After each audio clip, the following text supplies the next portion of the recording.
Olá, boa tarde, tudo bem, pessoal? Então, hoje estamos aqui para gravar a aula sobre o capítulo de virologia, que vocês encontram na apostila na página 54, tá?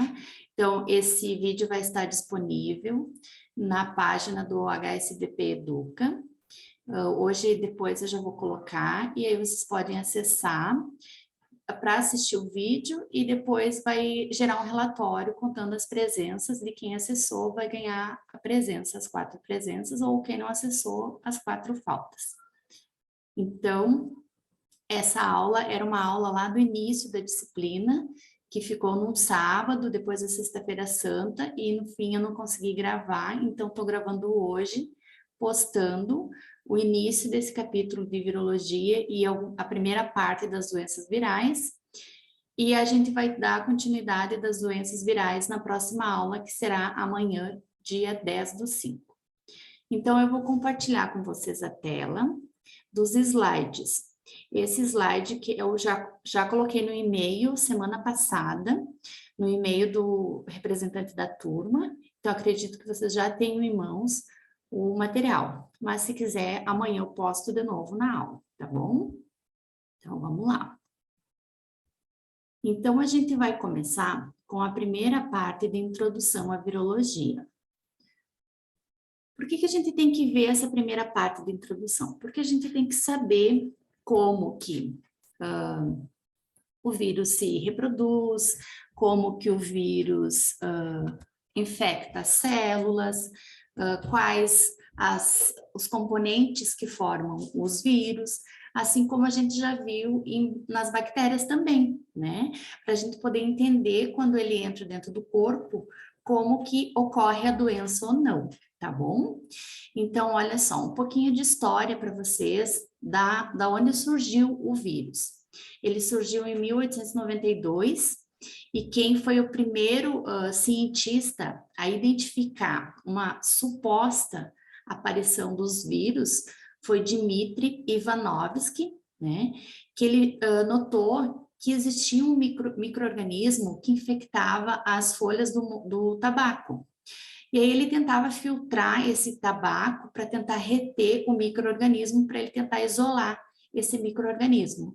Só que ele não conseguia. O que ele notava? Que esse micro-organismo ele era tão minúsculo, tão pequeno, que ele passava através do filtro.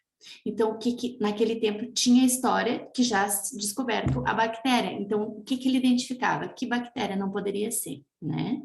Só em 1935, o Wendell Stanley, ele conseguiu fazer esse isolamento do vírus, né, no mosaico do tabaco, e ele conseguiu diferenciar esse micro-organismo através das suas características, e ele identificou, então, que esse micro-organismo era um vírus, tá? Então, o vírus é um ser muito pequenininho, que a gente só consegue a visualização dele através do microscópio eletrônico. Só em 1940, então, depois do Stanley lá em 35, 5 anos depois, que foi, então, detalhado a estrutura viral, né, através do microscópio. Então, ele ajudou bastante na biologia. Vamos lá para a introdução dos vírus. A primeira característica, eles são considerados parasitas obrigatórios do interior da célula. O que quer dizer isso? Quer dizer que o vírus ele não tem a sua própria maquinaria celular capaz de se reproduzir, de se modificar sozinho. O que ele precisa fazer? Ele tem que entrar dentro de uma célula para poder se apossar da maquinaria celular daquela célula ali, e aí ele faz com que a célula trabalhe para ele. Assim, né, trocando o material genético dele com a célula e ocasionando nos seres a doença propriamente dita. Eles podem infectar alguns organismos eucariontes, assim como procariontes. Então, tem um vírus que infecta as bactérias, que a gente chama ele de bacteriófago. Então, infecta as bactérias são procariontes, né? Os vírus, então, eles são representados aproximadamente por 3.600 espécies diferentes, tá? O seu material genético pode ser DNA ou RNA, tá? Então, nunca vai ser os dois juntos, DNA e RNA. Ou é um ou é outro. Tem uma espécie só que infecta uma ameba da família do Mimiviridae, que daí ele possui os dois tipos de genoma, senão ou ele é composto, seu material genético, por DNA, ou é composto por RNA, tá? Ali, reforçando, ele não possui metabolismo próprio. Por quê? Porque então eles são chamados de parasitas intracelulares obrigatórios. Intra tem que entrar dentro da célula para ele poder infectar, tá? Se ele entra no organismo e não entra nas células, ele não vai conseguir ocasionar a doença, não vai conseguir se reproduzir, porque ele não tem todas as estruturas responsáveis para ele conseguir a reprodução dele, tá? Uma coisa importante sobre os vírus, que até agora só estou falando coisas que ele pode fazer de infectar, né, de causar doença, eles são importantes na vacinação, né, na hora de fazer a vacina, e também no tratamento de câncer através da terapia gênica. Então, ele não podemos dizer que ele apenas é maléfico, né? Então, ele também auxilia no benefício, né, da saúde. Vamos lá. O tamanho, que tamanho que é um vírus? Olha, ele varia de 10 a 300 nanômetros, então é menos que micrômetros, menos que, nossa, é muito pequenininho, milímetros. Então, por isso que a gente só consegue visualizar ele através do microscópio eletrônico, tá? Então, eles são considerados os menores micro-organismos existentes. Então, só podem ser visualizados através da microscopia eletrônica. Então, o seu genoma viral ou vai ser DNA ou RNA, com exceção da família do mimivírus, que possui os dois tipos de genoma como ácido nucleico. Então, qual é a estrutura? Do que ele é composto? Ele é composto de duas partes, basicamente. A parte central, que é onde encontra o genoma, que pode ser DNA ou o RNA, né? Então, esse genoma a gente chama de material genético. E a outra parte que compõe o vírus é chamada de capa proteica, que recebe o nome de capsídeo. Então, a capa proteica mais o material genético forma o núcleo capsídeo. Então, capsídeo é a capa, o próprio nome está dizendo, ó, capsídeo de capa. E o material genético, o DNA ou o RNA, tá? Além disso, existem algumas espécies que possuem um envelope, como se fosse mais uma camada protetora do material genético. Então, esse envelope, a gente diz, então, vírus que possuem esse envelope são vírus envelopados. O vírus que não possui envelope são chamados de vírus não envelopados, tá? Um exemplo de vírus envelopados, temos aí o HIV, tá? Então, qual é a função do material genético? Por que vocês acham que é importante ter o material genético dentro do vírus? Porque a função dele é carregar as informações genéticas, né? Porque para ele conseguir se replicar, passar as características desse vírus para outras células e assim ele conseguir perpetuar a espécie, tá? A função do capsídeo é proteção. Então, ele forma uma espécie de capa protegendo o material genético. Então, material genético, função, carregar as informações. Capsídeo, função, proteção do genoma desse material genético, DNA ou RNA, tá? Vai depender da espécie. Aqui tem umas fotos representando o vírus da poliomielite, o vírus do tabaco, que é esse que foi identificado lá em 1892. Esse aqui é o vírus, o bacteriófago, que infecta as bactérias. Aqui o vírus da gripe, E aqui, por último, o vírus da AIDS. Então, percebo que cada um tem uma forma diferente. Uns têm só o material genético, mais a cápsula proteica, outros não. Olha, o vírus da gripe tem material genético, tem cápsula proteica e tem mais o envelope, tá bom? Então, vamos lá. Os vírus, então, cujo o capsídeo, além de ter o capsídeo, tem mais esse envelope, são chamados, então, de envelopados, né? Então, olha só, aqui tem o vírus da AIDS, mostrando em vermelho aqui o material genético. Aqui, em amarelinho, esse aglomerado de células é o capsídeo. E essa outra camada mais externa é o envelope.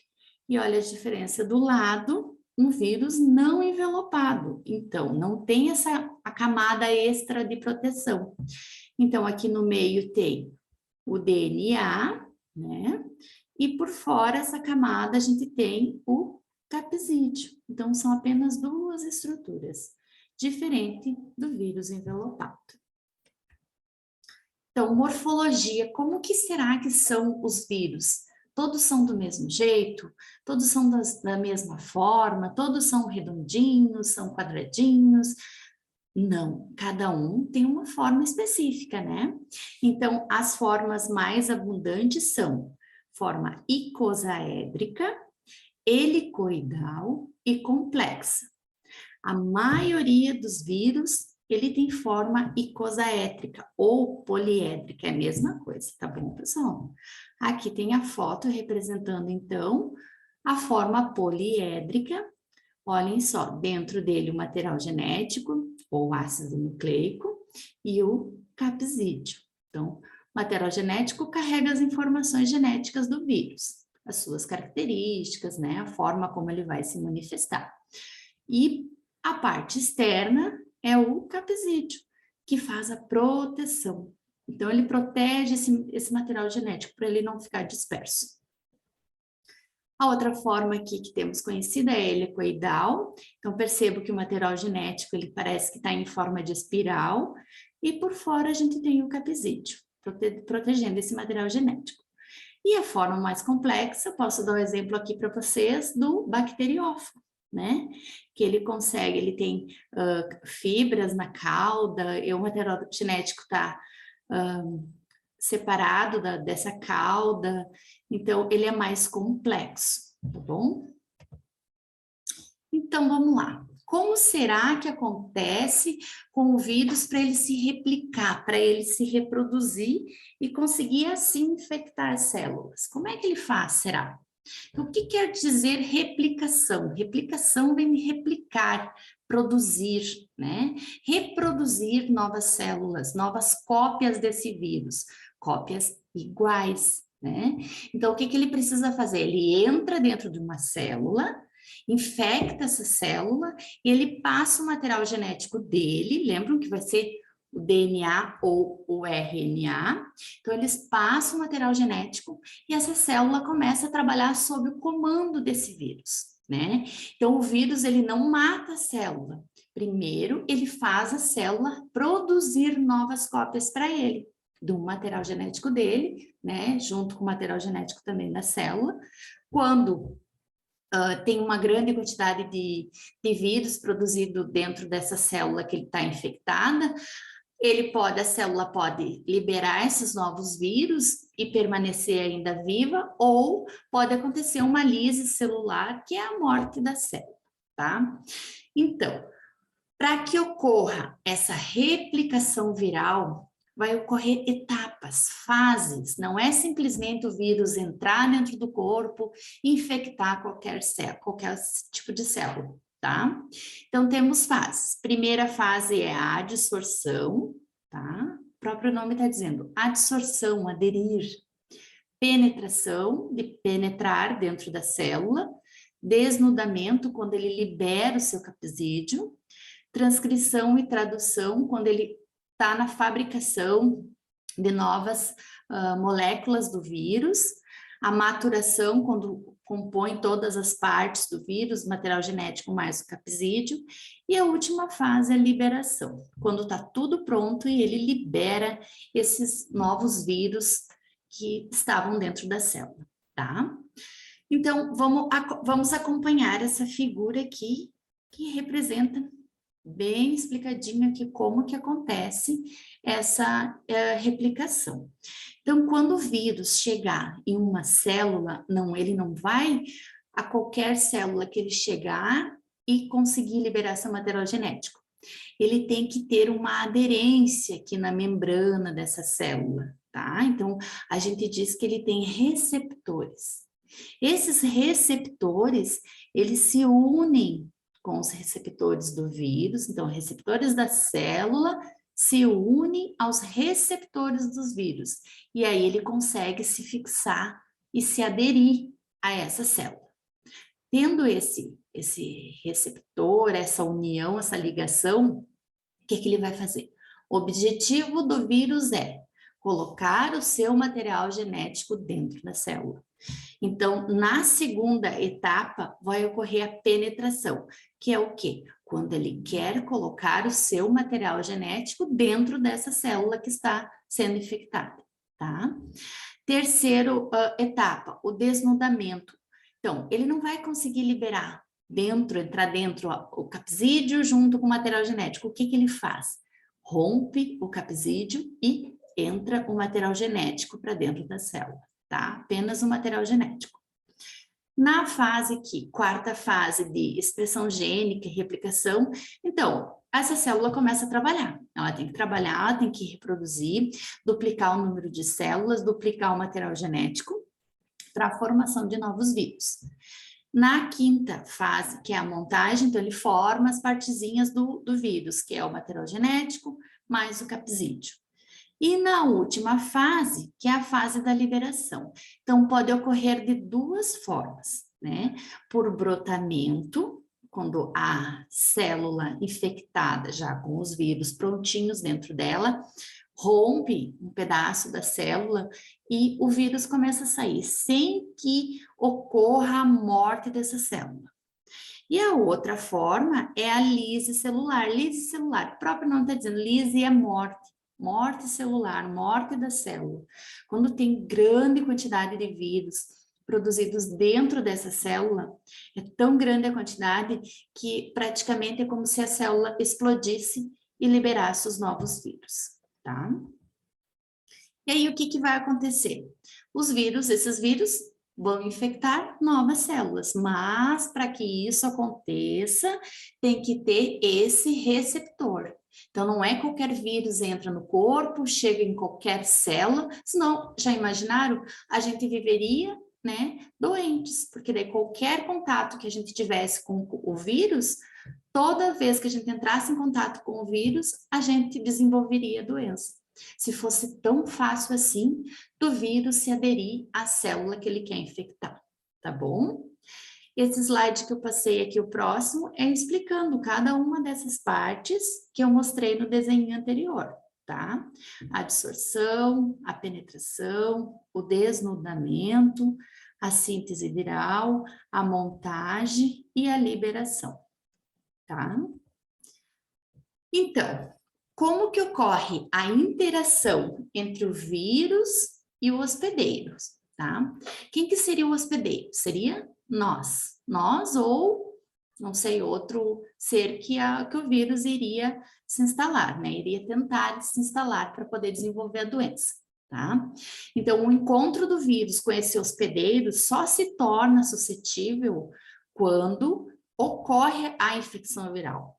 Para que ocorra essa infecção viral, tem que o vírus penetrar, né, dentro dessa célula através de uma via adequada, né? O que depois que ele tem que fazer? Ele tem que replicar. Então, a replicação nos tecidos ou órgão que foi afetado. Mas aconteceu a penetração, aconteceu a replicação, e o meu sistema imunológico faz o quê?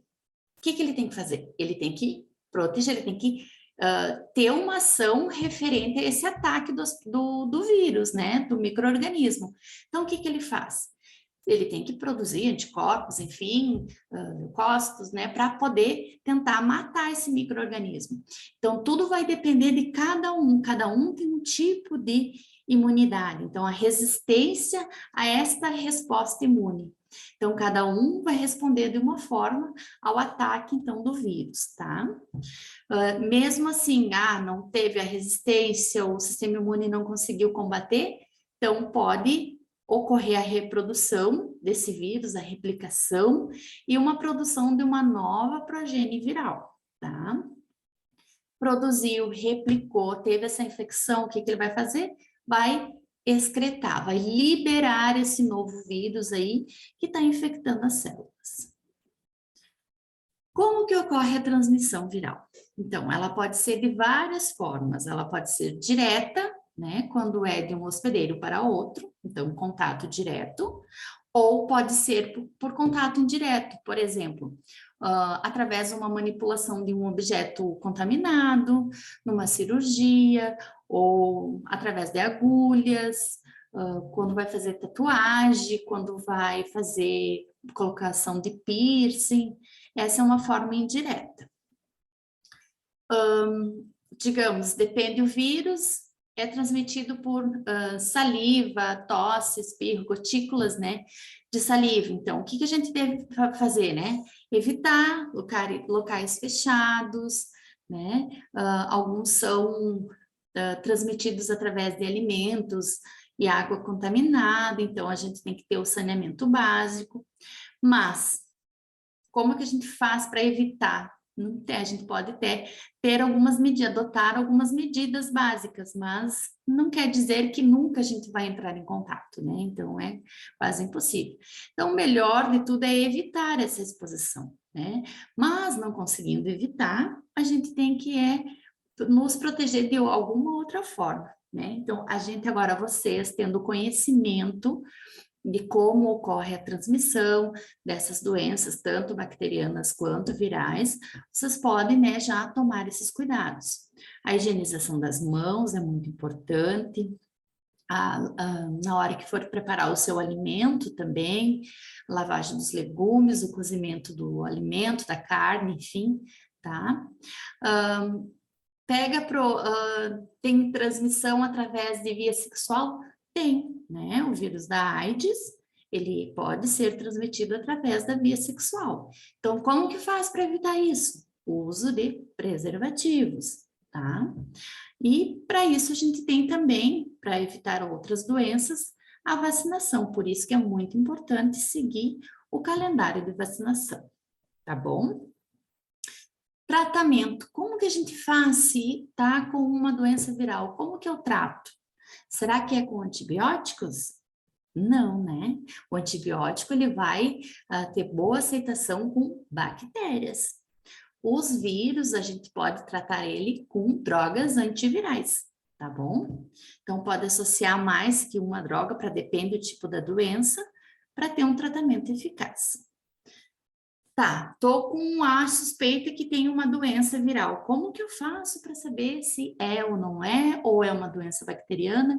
Então, depende os sintomas que você vai ter, o médico vai te auxiliar qual exame, qual teste sorológico que você deve fazer para a identificação do micro-organismo, tá bom? Tem o teste de ELISA, que é bem comum, o teste de quimiluminescência, que também é bem comum, tá? Para identificar se tem a produção de antígeno e anticorpo, tá bom? Outros tipos de técnicas é a técnica do PCR, né? Quando a gente faz a amplificação do material genético, então, para conseguir identificar e visualizar bem ou se tem a presença ou não do material genético, tá?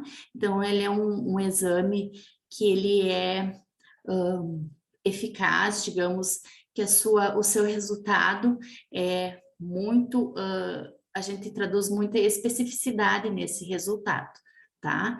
Diferente de uma quimiluminescência, tá? Então, depende do médico que vai solicitar o tipo de método, tá bom?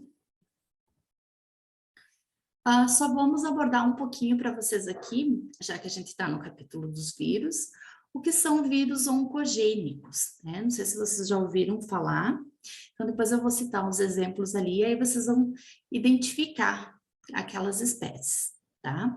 Então, o vírus oncogênico é aquele vírus que tem a capacidade de modificar o ácido nucleico, tá? Ele forma uma associação estável com o genoma da célula que ele está hospedando, aí muda a sua estrutura e a sua função no organismo. Ou seja, a célula trabalha para o vírus, produzindo novos vírus, só que essa célula nova são células ruins que são formadas com esse DNA do vírus, tá? Essas alterações na célula podem causar câncer, né? E afetam as partes do genoma da célula. Então, a gente chama essas células, esse processo de oncogênese.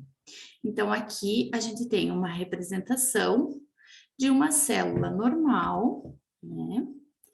Aqui uma célula normal com seu material genético de DNA, e aí vem esse vírus oncogênico, libera o seu material genético, então RNA, né? Vai ocorrer aí vai ter a presença de uma enzima transcripase reversa, que ela vai inserir o material genético da célula e do vírus, e a partir daí a célula vai se reproduzir e vai formar novas células mutantes, que a gente chama de tumor, tá? Exemplos. Vírus de DNA oncogênico. Então, temos o papilomavírus, né, que é o HPV, bem conhecido. O vírus do Epstein-Barr, que também é conhecido como a doença do beijo. Vírus da hepatite B, que todo mundo conhece, né, que é o vírus HBV. E vírus de RNA oncogênico, a gente tem, como exemplo, o HTLV 1 e 2, não sei se vocês já ouviram falar, ele é parecido as suas estruturas com o vírus do HIV, tá? O que ele causa? Ele pode causar leucemia, linfomas nos linfonodos, tá? Atacar as células T também. Mas é raro quando ele se desenvolve atacando, tendo sintomas, tá? Por isso que ele não é um vírus muito conhecido. Mas nós, ali no hospital, ali no banco de sangue, a gente faz exame ali pesquisando a presença ou não do HTLV, tá? Porque ele é transmitido via sexual e sangue e objetos contaminados. Aqui no final eu deixei um link para vocês, que eu gostaria que vocês assistissem em algum momento, que fala, o professor Jubilu, que ele é bem didático, né? Já passei vários vídeos para vocês. E ele fala dos 10 vírus mais mortais que existem, tá? Então, é bem importante, gostaria que vocês assistissem, perdão, para promover esse feedback, para vocês conseguirem juntar, fazer essa associação dessas informações que eu acabei de passar para vocês, tá bom? Então, agora eu vou partir para a nossa segunda fase do nosso vídeo, da nossa aula, tá? Que a gente começa com a parte introdutória aqui das doenças propriamente ditas, tá? Então, eu acredito que mais uma aula eu consiga terminar essas doenças. Então, agora eu vou passar a primeira parte. Então, a primeira doença que a gente vai ver é o sarampo. Acredito que todo mundo já deve ter ouvido falar, ou já teve, né, sarampo, quando era criança. Até agora, né, o hospital estava fazendo um novo reforço de vacinas, né? Então, o sarampo, ele é grave, é uma doença infecto-contagiosa, grave, às vezes a gente não dá muita atenção, mas ele é grave. Ele é do gênero morbillivirus, e ele possui, então, seu material genético RNA, tá? Então, vírus de RNA envelopado. Então, lembra o que é envelopado? Além dele ter o material genético, dele ter o capsídeo, ele ainda tem mais, né, o envelope, que serve para proteção do material genético, enfim, do vírus, né? O período de incubação. O que é o período de incubação? É aquele período em que a pessoa tem a doença e começa a aparecer os sintomas, né? Então, é de 12 dias, percebo que é tempo, né? 12 dias é esse período que a pessoa pode estar transmitindo o vírus para os demais, tá? Então, como que é caracterizado o sarampo? O sarampo é caracterizado por placas avermelhadas na pele, né? Ou manchas, exantemas, né? São bastante pintinhos, bastante manchas, bem pequenininhas. Então, geralmente, a pele da pessoa fica toda tomada por essas pintinhas, tá? Então, é grave, o sarampo é grave. Em gestante, se a mulher está gesta, pode provocar aborto ou parto prematuro do feto. Como que ocorre a transmissão? Como que as pessoas pegam o sarampo, né? Através das secreções das vias respiratórias, ou seja, gotícula de saliva, tosse, espirro, fala, né? Então, essa é a forma de transmissão. Sintomas, o que a pessoa vai apresentar? Além das manchinhas vermelhas, ela também apresenta mancha no interior das bochechas, que a gente chama de exantema de Koplik, que é uma mancha esbranquiçada na parte interna da bochecha, tá? A febre bem alta, tosse, mal-estar, conjuntivite, coriza, perda do apetite em função de todos esses outros sintomas, né? As pintinhas, então, essas manchas, elas começam na face e progridem para o restante do corpo. É só isso ou vai ter sintomas mais graves? Não, complicações do sarampo podem se transformar numa otite, numa pneumonia, numa encefalite, tá?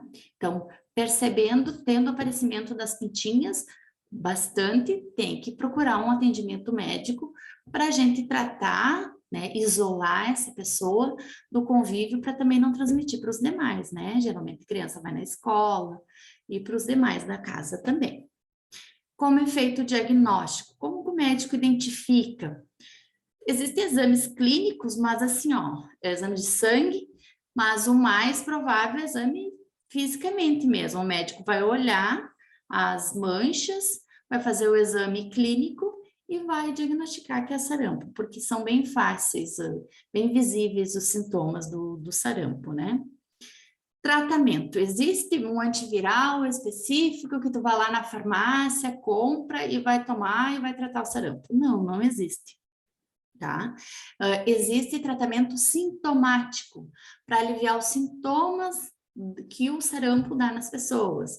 A febre, a tosse, né? Esse mal-estar, dor no corpo. Então, é para aliviar esses sintomas. Então, a pessoa tem que fazer repouso, uma dieta leve, se reidratar bem, tomar bastante líquido, e essas medicações para contornar a febre e dor no corpo. Tá? Prevenção. Como que a gente previne o sarampo? Né? Com a vacina. Então, a vacina é eficaz em cerca de 97% dos casos só com a vacina, tá? Então, a criança deve tomar 2 doses de vacina. Então, a vacina é a tríplice viral, que é a vacina que tem sarampo, cachumba e a rubéola. Protege contra essas 3, tá bom? A próxima doença viral, que acredito que vocês também já conheçam, é a cachumba, né? Essa aí é uma característica bem que você percebe de longe que a pessoa está com cachumba. Por quê? Porque geralmente é afetado um dos lados do rosto. Então, esse vírus, ele afeta as glândulas, a glândula parótida, submaxilar e a sublingual. Pode afetar. Então, quando ele está infectando essas glândulas, a pessoa fica com o rosto bastante inchado, dando então a perceber de longe que a pessoa já está com a cachumba, tá? Então, ela é composta, a cachumba, o seu material genético é um RNA envelopado, da família do paramyxovírus, tá? Então, ela não só provoca inflamação nessa parótida, como nas outras glândulas submaxilar e sublingual também. O que acontece? Eu tive de um lado, não tive do outro. Posso ter novamente nesse lado em que eu não tive? Pode, tá?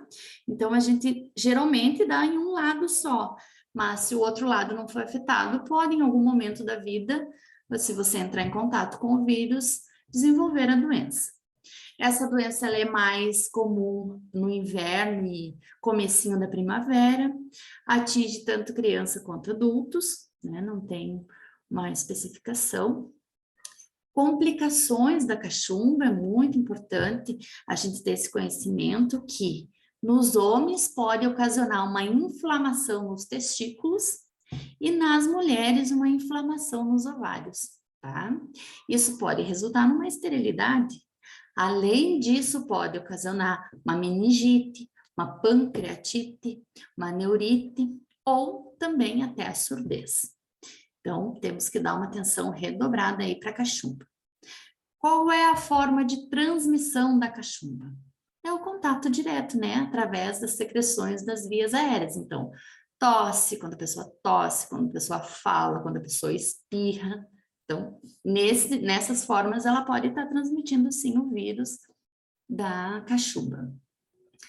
Olha só o período de incubação, até 9 dias. Então, desde o primeiro dia até 9 dias depois, começou a aparecer os sintomas, a pessoa pode ainda transmitir a doença. Então, é um período longo, né, de transmissão. Geralmente, então, infectada uma vez a pessoa, em um dos lados, ela adquire imunidade contra a doença. Mas é aquilo que eu falei para você, se for infectada apenas de um lado, o outro pode vir, se você entrar em contato, ele vir a desenvolver a doença, tá bom? E as complicações da cachumba, então. Dor, inchaço nos testículos, eles podem aumentar bastante de tamanho e ter muita dor. Na região dos ovários também, uma inflamação, náuseas, vômitos, dor no abdômen, rigidez da nuca, dor de cabeça, né, e prostração, que é o cansaço. Então, tem que cuidar, principalmente os homens, né, que é a forma mais grave aí da cachumba é quando ela atinge os testículos. Diagnóstico, então, como que o médico faz para saber se está com cachumba ou não? Basicamente é exame clínico, mas tem exames de sangue para identificar a presença de anticorpos ou não, tá bom? Tratamento, também não existe um tratamento próprio, ó, esse tratamento vai tratar a cachumba. Vai lá na farmácia e compra o frasquinho, não, né? Então, tratamentos sintomáticos, analgésico, antitérmico, que a pessoa pode ter febre, muita dor no corpo, então tem que evitar sair, o tempo chuvoso, essas coisas tem que ter um certo cuidado. Os antigos falavam que não podia sair de dentro de casa durante esses 9 dias aí, porque é muito perigoso. Geralmente, mais provável ainda nos homens, né? Então, ele tem que ter uma atenção aí. Prevenção, então, como eu já falei na doença anterior, ela faz parte, então, da tríplice viral, junto com o sarampo, tá? Eu coloquei umas fotinhas para vocês verem que é bem visível, né, a saliência na glândula parótida afetada, ou na submandibular e lingual. Próxima doença viral que a gente vai ver hoje é a rubéola. E eu acredito que vocês também já ouviram falar na rubéola, né? Porque é uma doença bem antiga. Então, ela é da família do Togaviridae e ela possui no seu material genético um RNA envelopado. Então, perceba que até agora eu venho falando, destacando isso para vocês, e todas as doenças que a gente já viu até agora, todas elas são formadas por RNA e envelopados ainda, né? Então, principal sintoma da rubéola é manchas, exantemas, né? Aí vocês vão dizer, mas tu não falou que sarampo também dá manchinhas?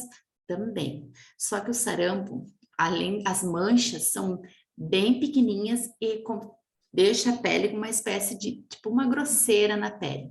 A rubéola, as manchas são mais destacadas, longe uma da outra. A rubéola, a febre é bem baixa, no sarampo não, a febre é alta, então deixa a pessoa mais debilitada no sarampo. A rubéola é uns sintomas mais leves, tá? Não deixa sequela, raros os casos que ela pode vir a ficar ocasionar uma piora no estado da pessoa. Então, a única complicação que ela poderia ocasionar, aqui a forma mais grave, a gente chama de púrpuras trombocitopênicas, né? Que quando ocorre uma queda acentuada nas plaquetas, na produção das plaquetas. Aí sim é bastante grave. Transmissão. Como que transmite a rubéola? Da mesma forma, através das vias respiratórias. Então, gotículas de saliva, pela tosse, fala, espirro. Os sintomas, então, as erupções da pele, semelhante à do sarampo, então manchas avermelhadas. Começa primeiro na face, se expande para o restante do corpo, né? Aumento dos gânglios linfáticos no pescoço. Então, e febre, dor no corpo, mas uma febre baixa, tá? Olha só, as manchas vermelhas são bem mais afastadas umas das outras. E o sarampo não, o sarampo são umas manchinhas bem pequenininhas e bem próximas uma da outra, tá? Então, como que a gente vai tratar a rubéola? Também não tem um antiviral específico para o tratamento. É assintomático para controlar a febre, o repouso, dor no corpo, as manchinhas também, né? Tem que ter uma atenção para não ficar coçando, para não ficar as marquinhas, tá? Agora a gente vai abordar uma parte da rubéola, que é a rubéola congênita, tá? Dá uma atenção especial aqui na gravidez. Por quê? Porque o vírus da rubéola é chamado de teratogênico. Quer dizer o quê? Que ele tem uma afinidade pelas células dos nenezinhos, tá? Então, ele pode provocar alteração no tecido em formação. Ou seja, então, quando a mãe está grávida, até o 3º mês de gestação, a gente diz que é o período mais crítico, que é aquele período em que está se desenvolvendo os órgãos, as partes do bebê. E como o vírus da rubéola, ele é teratogênico, ele tem essa afinidade por esse tecido em formação, então a chance da mãe adquirir a rubéola na gestação é mais grande, tá? Então, nos primeiros 3 meses de gravidez, o tecido do feto, então, como estão em crescimento, são imaturos, pode haver, então, esse comprometimento do vírus no feto, tá? O que pode ocasionar nesse bebê? O sistema nervoso central, afeta tecidos cardíacos, pode provocar alterações ósseas, a surdez, tá? Cegueira, catarata. E outro fator bem importante, que tem a fontanela do bebê, ou os antigos ainda chamam da moleira, né, da criança, ela fica aberta até um tempo e depois, conforme a criança vai crescendo, ela fecha, né? E a mãe que teve a rubéola durante a gestação pode ocasionar esse problema na fontanela da criança de não fechar, ficar sempre, permanecer aberta, e também os ductos do coração podem ser afetados e não fechar. Que aí, se não fechar, tem que fazer só com cirurgias, né, para poder fazer o fechamento do ducto. Aqui eu coloquei umas fotinhas para vocês darem uma olhada nos bebezinhos. Então, bebezinho com catarata, bebê com lesão hemorrágica na pele, né? Então, tem um exame que a mulher grávida pode fazer durante a gestação, né? Que ela vai verificar a presença ou não do vírus na circulação sanguínea ou também no líquido amniótico, né? Para ver se tem a presença da rubéola ou não, tá? Para ter um acompanhamento melhor com o infectologista e assim evitar esses possíveis danos no seu bebê, tá bom? E o último doença viral que a gente vai ver hoje é a família do herpes, tá? Então, temos aí 3 tipos de herpes: o oral, o genital e o zoster, tá? Eles são da mesma família, né? Só são espécies diferentes. Então, ela é da família do herpes vírus, né? O que ele tem de material genético?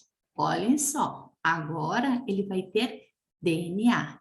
Percebo que de todos que eu falei com vocês hoje, O único que tem DNA no seu material genético é a família do herpes, tá? Então, embora eles façam parte da mesma família, eles são todos os três espécies diferentes. Então, cada um vai agir de uma forma diferente.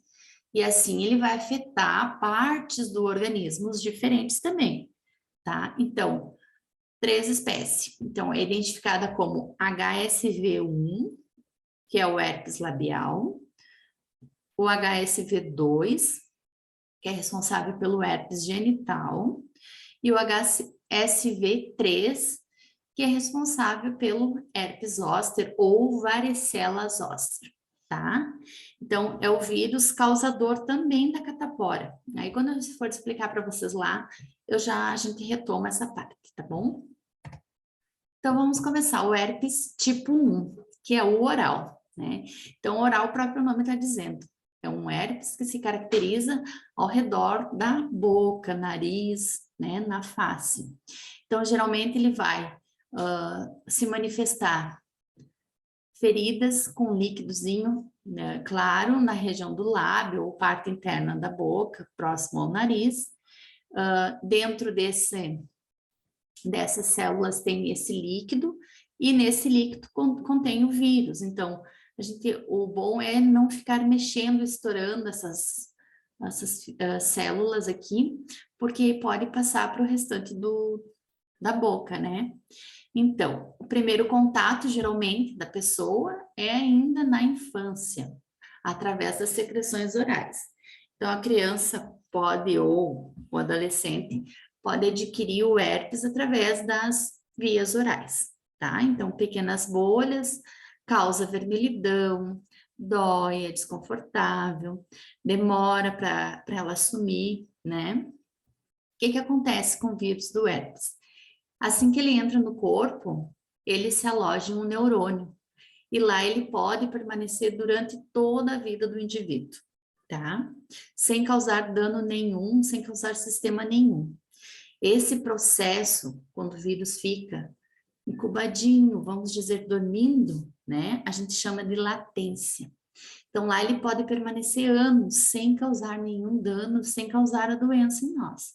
E em algum momento depois, por questões que podem variar, desde sistema imunológico a outras doenças, ele pode vir a desenvolver a doença, tá? É o vírus do herpes faz isso. O herpes tipo 2, então, causa herpes nas regiões genitais, tanto do homem quanto da mulher. Então, vai aparecer essas feridas, né, as feridinhas com líquido dentro. E esse líquido contém o vírus, né? Então, essas pequenas bolhas podem aparecer na vulva, na mulher, pênis, ânus, nádegas, nas virilhas, né? Então, vocês imaginem, é uma região que a gente tem que usar roupas íntimas, tem que sentar, tem que caminhar. Então, vai acontecer estourar essas bolinhas aqui. Cada vez que estoura, ela pode ir passando para as outras partes, né? E contaminando mais ainda. E assim, pensa, se tem essas bolhas, é um tecido lesado, né? Aí fica mais propício ainda para desenvolver outras ISTs, tá bom? Geralmente, quando a pessoa vai no banheiro, fazer as necessidades fisiológicas, daí pode doer, ardência, desconforto na hora da relação sexual também, tá? Geralmente, a pessoa tem contato com esse vírus na adolescência, no início da fase sexual. E o herpes tipo 3 é conhecido, então, como vírus da varicela, ou vírus da catapora, tá? Esse vírus, então, ele permanece em latência, como eu expliquei para vocês, lá adormecido em um neurônio, e pode reativar anos depois. Geralmente, esse tipo de vírus do herpes zoster, ele se manifesta em pessoas mais idosas ou que têm um sistema imunológico bastante debilitado. Quais são os sintomas? Também são bolhas com líquido dentro, avermelhadas, então, essas bolhas vão ser restritas a um território.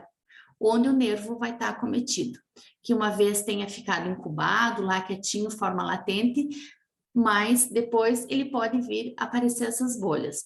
Os antigos ainda chamam que é um cobreiro, né? Porque ele tem o aspecto parecido com o do cobreiro, tá? O que que a gente pode fazer? Então, é um tipo de doença, então o vírus vai ficar lá incubado, cerca de 20% das pessoas podem ter o herpes zoster em algum momento da sua vida.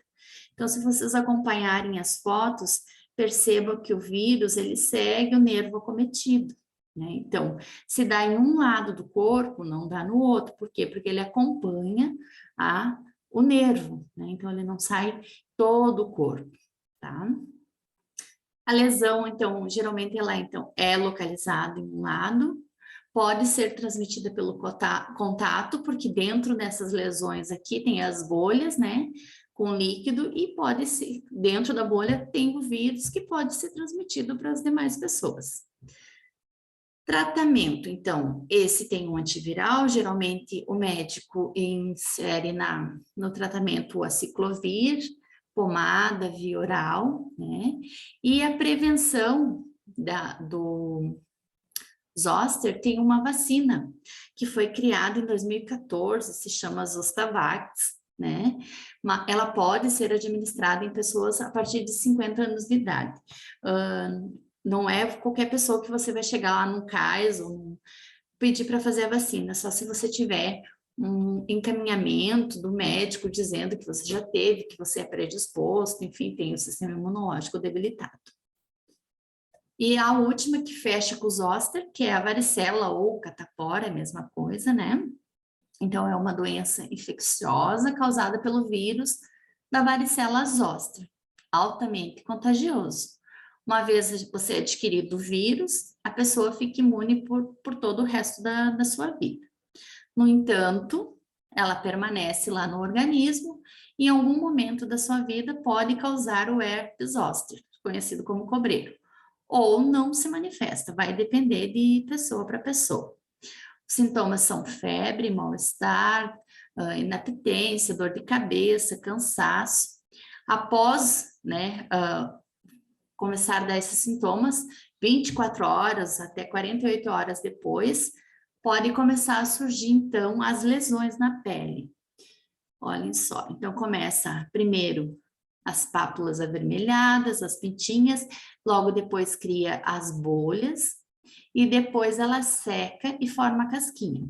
Ela dá bastante coceira, e aí se a criança coçar, depois pode ficar com as marcas na pele, tá? A transmissão é contato direto, então, através de saliva, gotículas, tosse, fala. O tratamento, geralmente, é para aliviar os sintomas, não tem um tratamento específico. Quando a pessoa tem a varicela ou catapora, é diferente do herpes zoster, né, que é uma variante. A prevenção é a vacina, tá? Recomendada para crianças a partir de 1 ano. E adolescentes e adultos que têm imunidade baixa ou que passam por tratamentos de quimioterapia, tá? Que daí a vacina é SCRV, que é sarampo, cachumba, rubéola e varicela.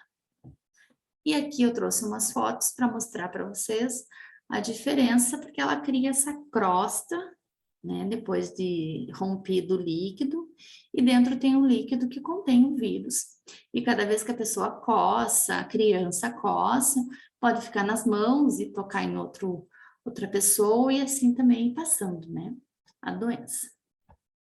Então, pessoal, era isso, a nossa aula virtual, tá? Espero que vocês tenham gostado. Qualquer dúvida podem me chamar na aula, que eu retomo novamente. Então, espero que vocês acessem essa videoaula, que faz parte do nosso quadro lá, do nosso calendário da disciplina de microbiologia, tá bom? Então, muito obrigada por todos e até mais. Tchau, tchau.